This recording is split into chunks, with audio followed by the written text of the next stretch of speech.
तर रामराम विद्यार्थी मित्रांनो, खूप जास्त इम्पॉर्टंट अतिशय महत्त्वाचा व्हिडिओ असणार आहे विद्यार्थी मित्रांनो, कारण की या व्हिडिओमध्ये आपण चर्चा करणार आहोत विद्यार्थी मित्रांनो की जे पण स्टुडंट वगैरे असतात वेगवेगळी कॅटेगरीला. आता तुम्ही फॉर एक्झाम्पल जो पण हा व्हिडिओ बघतो तुमची कॅटेगरी नक्की मला कमेंटमध्ये सांगा, ओके, जेणेकरून आपल्याला माहिती पडेल की कोणते मॅक्सिमम कॅटेगरीचे स्टुडंट आपला हा व्हिडिओ बघताय. ओके, तसं तर खास फरक नाही पडत, पण हा काउन्सिलिंग प्रोसेसमध्ये मी नक्कीच त्यांच्यासाठी जास्त अपडेट्स वगैरे आणू शकतो. ओके, तर तुमची कॅटेगरी कोणती नक्की कमेंटमध्ये सांगा, फक्त 1-1.5 सेकंड लागेल तुम्हाला कमेंट करायला.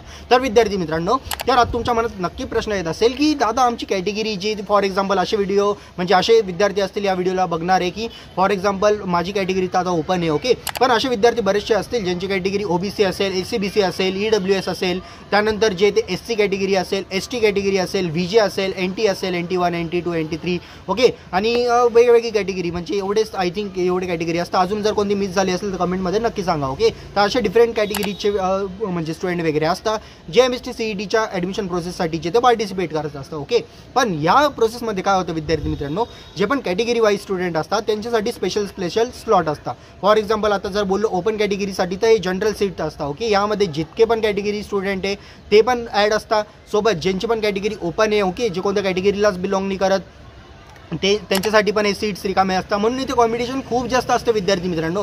फॉर एक्झाम्पल जर ओपन कॅटेगरीचं जर सीट वगैरे 18 असतील, 17 फिलअप झाले आणि एक जे ते असे विद्यार्थी ज्याची ओपन कॅटेगरी नाहीच आहे तर जे पण कॅटेगरीचे विद्यार्थी असताना एक कट ऑफ त्याचा पण अरेंज करून देतात. ओके, इथे तर अशी कंडिशन असते ओपन कॅटेगरीमध्ये. तर मग ॲडमिशन प्रोसेसला थोडंसं आपण बोलतो ना कट ऑफ का हार्ड राहतो, तर आज तुम्हाला त्याचा रिझन समजून गेला असेल. सगळे कॅटेगरीचे किंवा ओपन कॅटेगरीचे सगळे A to Z स्टुडंट इथे अप्लाय करत असतात. म्हणजे महाराष्ट्राचे नॉन महाराष्ट्रीयन पण मुलं स्टुडंट अप्लाय करत असतात, तर ते पण म्हणजे ओपन कॅटेगरीमधूनच धरले जातात जरी त्यांची कॅटेगरी तिथे कोणतीही असेल तरी. तर असं असतं विद्यार्थी मित्रांनो. ओके, आणि जर आपण बोललं गेलं की बाकी कॅटेगरीचे स्टुडंट त्यांच्यासाठी कट ऑफ कमी असतो, तर हो नक्कीच विद्यार्थी मित्रांनो, जास्त करून कट ऑफ सगळ्यात कमी कोणाचा लागतो तर SC कॅटेगरी जर असेल तुमची, ST कॅटेगरी असेल, SC आणि ST या कट ऑफ म्हणजे या कॅटेगरीचे कट ऑफ खूप जास्त कमी लागतात. आणि सोबतच VJ आणि NT. ओके, तर या कॅटेगरीचे पण कट ऑफ बरेचसे कमी लागतात. ओके, दरवर्षाचा सीन आहे विद्यार्थी मित्रांनो. तर या कॅटेगरीमध्ये जर तुम्ही येत असाल, बिलॉंग करत असाल, तर असं नाही की तुम्हाला फ्रीली ॲडमिशनच भेटून जाईल कुठे पण तुम्ही अप्लाय केलं तर. पण हा कॉम्पिटिशन ओपनशी कम्पेअर केलं, OBCशी कम्पेअर केलं, EWSशी कम्पेअर केलं, SC-BCची कम्पेअर केलं तर नक्कीच तुम्हाला थोडी सूट इथे भेटणार आहे. ओके, तर फीजमध्ये पण याची तुम्हाला खूप जास्त सवलत वगैरे कॅटेगरी वाईज तुम्हाला जे ते 100% स्कॉलरशिप असते कोणत्या पण कॉलेजमध्ये तुमचं ॲडमिशन झालं तरी, तर ती सुविधा तुम्हाला भेटणार आहे विद्यार्थी मित्रांनो. आणि इकडची ही सुविधा तर तुम्हाला भेटणारच आहे. Okay, cut ऑफमध्ये.